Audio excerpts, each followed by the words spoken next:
Traître, manipulateur et figure on ne peut plus mystérieuse, le personnage dont nous allons parler aujourd'hui est un Transformer pas comme les autres, capable de voyager dans le multivers, rien que ça, et qui est resté dans les mémoires de ceux qui ont grandi avec la trilogie d'Unicron.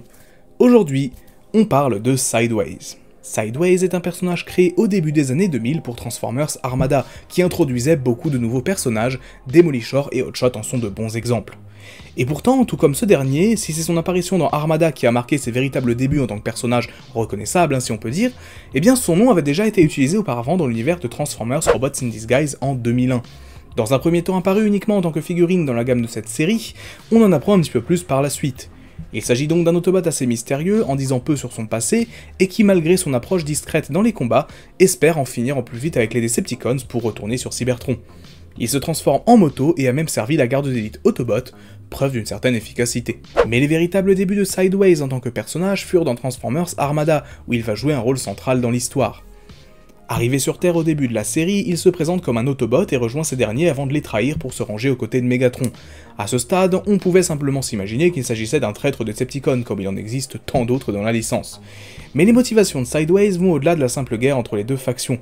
Il manipule en effet les siens pour les faire rassembler divers artefacts Minicons, le Requiem Blaster, le Starboom Shield et bien évidemment le Star Saber, trois artefacts qui, une fois rassemblés, permettent de générer une quantité d'énergie et de puissance telle qu'elle peut alimenter des armes de puissance galactique telles que le canon Hydra utilisé par les Decepticons et dont le tir n'a pu être arrêté que par le sacrifice d'Optimus, aidé du pouvoir de la Matrice. Mais Sideways est rapidement démasqué et disparaît alors. Pour garder un contact avec les Decepticons, il parvient à rallier Trust à sa cause, une cause servant un seul et unique maître, Unicron. Sideways cherche en effet à rassembler les artefacts dans le but de faire revivre son maître, sa forme physique du moins, l'esprit d'Unicron étant immortel. On apprend par la suite que Sideways est en quelque sorte le minicon personnel d'Unicron, voire même Unicron lui-même, en tout cas ce dernier a la possibilité de s'exprimer à travers lui. Ayant réussi à ramener son maître à la vie et berner les deux camps du conflit, c'est clairement l'antagoniste le plus efficace de la série, dont la fin est cependant assez brutale. Optimus récupérant le Requiem Blaster et tirant à pleine puissance sur Sideways, que l'on pense alors mort. Si Sideways n'apparaît pas dans Transformers Energon, il revient dans Transformers Cybertron, où il est présenté ici un peu de la même façon que dans Armada, à savoir que c'est un personnage qui va manipuler les deux camps pour arriver à ses fins. Mais ici, plutôt que de réveiller Unicron, son objectif et ses motivations sont plus compréhensibles, disons, et honorables même d'un certain point de vue. Lui et Soundwave sont originaires de la planète X, un monde détruit par l'une des colonies cybertroniennes il y a de cela des millions d'années, cherchant à se venger des Transformers, Autobots et Decepticons confondus. Ici, la personnalité de Sideways est clairement plus comique, même s'il garde son aspect manipulateur et mystérieux d'Armada. S'il ne parvient pas à obtenir vengeance, lui et Soundwave obtiennent au moins une fin plutôt heureuse. À la suite d'une explosion d'énergie les ayant touchés, ils sont téléportés dans une autre dimension, un univers parallèle si vous préférez, dans lequel ils retrouvent leur planète qui ici n'a jamais été détruite. Ils peuvent ainsi retrouver une existence heureuse, même si cela ne faisait pas partie de leur plan à l'origine. Maintenant, ces deux histoires soulèvent diverses questions, car le Sideways de Cybertron semble assez différent de celui d'Armada, si bien qu'on pourrait presque le prendre pour un autre personnage. Mais non, de manière officielle, il s'agit bien de la même personne, du même personnage. Son histoire est juste quelque peu complexe et a été mise au point plusieurs années plus tard pour clarifier la trajectoire qu'a suivi Sideways dans la trilogie d'Unicron. A l'origine, il était effectivement un Transformer issu de la planète X, planète qui a été détruite par la colonie cybertronienne de Gigantion. Dévasté par la perte de son monde, Sideways a alors envisagé toutes les possibilités pour se venger, y compris se mettre au service de l'être le plus malfaisant de l'univers, vous l'avez compris, Unicron. Ce dernier lui confère alors divers pouvoirs, comme le fait de pouvoir guérir d'à peu près n'importe quelle blessure, mais en contrepartie, Sideways sera comme contrôlé et même possédé par instant par Unicron. C'est donc pour cela que le personnage a survécu au coup de Requiem Blaster tiré par Optimus Prime. Il semblait en effet bien mal en point, mais Unicron a pu le maintenir en vie, car lui était encore actif. Mais suite à la destruction totale de ce dernier dans Energon, d'un point de vue physique du moins, Sideways s'est retrouvé libéré de son joug et a pu s'échapper, ne lâchant pas son objectif de vengeance envers les Cybertroniens. Malgré tout, il faut croire que Sideways a conservé certains pouvoirs conférés par Unicron, comme la capacité de voyager entre les dimensions. En effet, et c'est là un point très important autour de ce personnage, il semblerait qu'il soit une singularité du multivers, à savoir qu'il n'existe qu'un seul et unique Sideways dans l'ensemble des univers Transformers, qui se baladent donc à différentes époques, dans différentes continuités.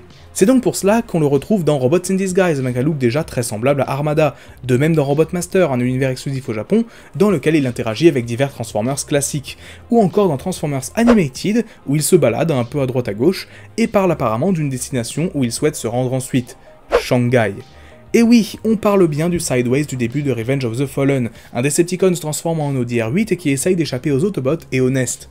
Ce Sideways là est bien différent, visuellement du moins, de celui que l'on a connu jusqu'alors, et au-delà du film, il fait diverses apparitions dans les comics et les jeux vidéo dérivés de ce dernier, où il a l'occasion de briller un petit peu plus que sur grand écran, où il est tué par Sideswipe, qui le tranche littéralement en deux, alors que Sideways est encore en mode véhicule. Du coup, pensez-y, quand vous reverrez cette scène au début de Revenge of the Fallen, dites-vous que Sideswipe ne tue peut-être pas qu'un Decepticon fugitif, il tue potentiellement l'un des plus grands antagonistes d'Armada, un bot capable de voyager dans les dimensions, et qui a été capable à lui seul de berner Autobots comme Decepticons, et qui finit de manière assez lamentable, disons-le. Ce que j'aime beaucoup chez Sideways, c'est que c'est un personnage auquel différents scénaristes, et même les fans, ont donné une importance énorme alors qu'à la base, il ne devait être qu'un antagoniste parmi d'autres. Cette volonté de faire de Sideways un personnage voyageant entre les dimensions est réellement sympa selon moi, même si elle mène évidemment à certaines incohérences quand on creuse un peu. D'ailleurs, encore aujourd'hui, et même s'il a été affirmé à plusieurs reprises qu'il n'existait qu'un seul Sideways, eh bien il n'y a pas vraiment moyen de savoir si c'est réellement le cas ou non. Si ça se trouve, son existence en tant que singularité au sein du multivers a pu être remise en cause par les Transtech qui veillent sur l'ensemble de ce dernier, comme ça a été le cas pour d'autres personnages par le passé. En tout cas, coïncidence ou pas, mais Sideways n'est plus jamais apparu dans un quelconque média depuis 2010, ni dans un film, ni dans une série animée, ni même dans un comics. Il se peut cependant que le personnage revienne un jour, qui sait, Hasbro nous a déjà habitués à des comebacks inattendus. Mais dans le cas contraire, il faudrait alors se poser la question. Et si, lors de cette scène si anecdotique au début de Transformers Revenge of the Fallen, on avait en réalité assisté à la mort d'un des antagonistes les plus puissants et les plus mystérieux de toute la licence? Merci à vous d'avoir regardé cette vidéo, n'hésitez pas à l'aimer si elle vous a plu, et laissez un petit commentaire pour me dire ce que vous en avez pensé. Abonnez-vous si ce n'est pas encore le cas pour ne pas rater les prochaines vidéos, et n'hésitez pas à aller faire un tour sur la boutique de t-shirts où je vous propose différents designs en rapport avec Transformers et ma chaîne. Sur ce, c'est tout pour moi, c'était Magnus, on se dit à très vite, ciao.